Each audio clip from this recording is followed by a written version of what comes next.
Bismillahirrahmanirrahim. Assalamualaikum warahmatullahi wabarakatuh.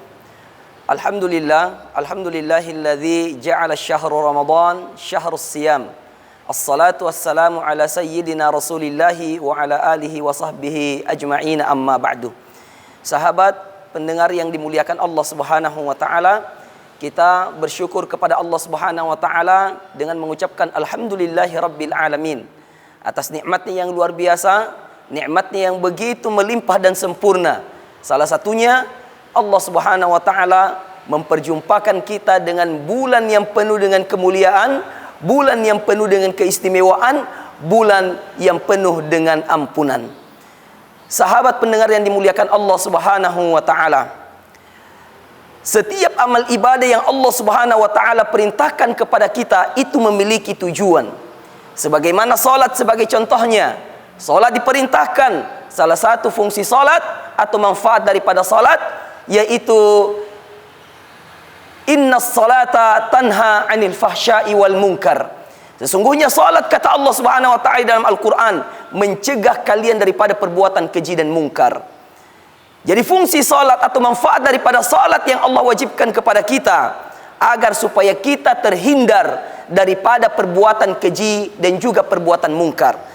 Maka jika kita ingin mengukur apakah solat saya ini sudah solat yang baik, solat yang sudah saya dapatkan manfaatnya, maka kita bisa melihat dalam kehidupan kita sehari-hari bagaimana tingkah laku kita dan juga bagaimana daripada perbuatan-perbuatan kita. Maka demikian juga dengan puasa. Puasa Allah wajibkan, yang mana tujuannya kata Allah Subhanahu wa taala di dalam Al-Qur'an, ya ayyuhalladzina amanu kutiba alaikumussyam kama kutiba 'alal ladzina min qablikum la'allakum tattaqun. Wahai orang-orang yang beriman, kata Allah Subhanahu wa taala, diwajibkan atas kamu berpuasa sebagaimana umat-umat terdahulu agar supaya engkau menjadi orang yang bertakwa. Di sini kita memahami bahwa fungsi atau manfaat daripada puasa yang diwajibkan oleh Allah Subhanahu wa taala kepada kita agar supaya kita mencapai derajat ketakwaan, derajat iman. Dengan puasa maka kita mencapai derajat yang tinggi, yaitu derajat ketakwaan. Hadirin hadirat, sahabat pendengar yang dimuliakan Allah Subhanahu wa taala. Kemudian yang menjadi pertanyaan, apakah setiap puasa akan menyampaikan seseorang itu pada ketakwaan atau tidak? Tentu tidak, sahabat sekalian. Sebagaimana solat juga demikian. Banyak orang yang solat, tetapi solatnya tidak menyampaikan dia pada tujuan solat mencegah daripada keperbuatan keji dan mungkar. Maka demikian juga dengan puasa. Banyak orang yang berpuasa, tapi puasanya tidak menyampaikan ia pada tingkat atau derajat ketakwaan.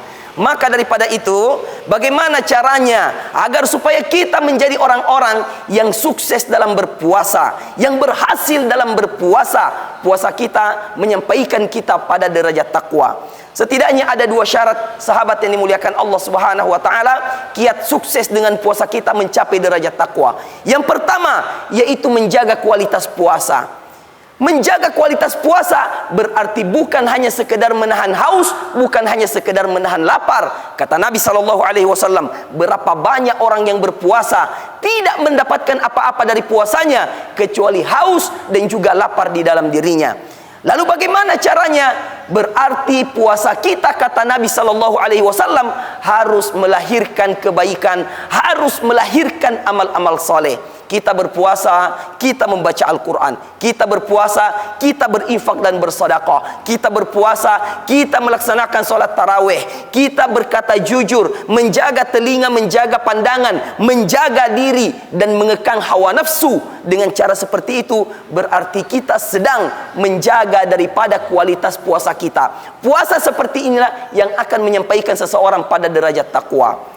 Kemudian yang kedua, sahabat yang dimuliakan Allah Subhanahu wa taala, yaitu istiqamah dalam menjalankan amal-amal soleh, termasuk istiqamah menjaga puasa. Kita bisa melihat di awal Ramadan semua orang berbondong-bondong dalam amal soleh. Semua orang-orang berbondong melaksanakan puasa, melaksanakan sholat tarawih. Namun maaf seribu maaf, seiring waktu banyak orang-orang yang gugur, banyak orang-orang yang hilang dari perputaran peredaran ibadah, disebabkan karena mereka tidak mampu menjaga keistiqomahan dalam melaksanakan ibadah puasa. Sahabat pendengar yang dimuliakan Allah Subhanahu wa taala, maka keistiqomahan sangat dibutuhkan. Maka syarat yang pertama, mari kita menjaga kualitas puasa kita, dan syarat yang kedua yaitu mari kita istiqomah menjaga puasa dan juga amal-amal saleh kita. Pantang kita berhenti, pantang kita mundur sebelum kita betul-betul menuntaskan amanah Allah Subhanahu wa taala kepada kita, yaitu berpuasa di bulan Ramadan. Sahabat pendengar yang dimuliakan Allah Subhanahu wa taala, tidur kita pun harus berkualitas, makan kita pun harus berkualitas. Maka pastikan puasa kita jauh lebih prioritas bagi kita untuk senantiasa kita jaga kualitasnya. Maka amal Ramadan kita jauh lebih prioritas untuk agar supaya kita menjaga keistiqomahan di dalamnya. Semoga Allah Subhanahu wa taala melimpahkan rahmatnya, menjaga kita dalam setiap amal ibadah kita. Allahumma inna ala dzikrika wa syukrika wa husni ibadatika. Wassalamualaikum warahmatullahi wabarakatuh.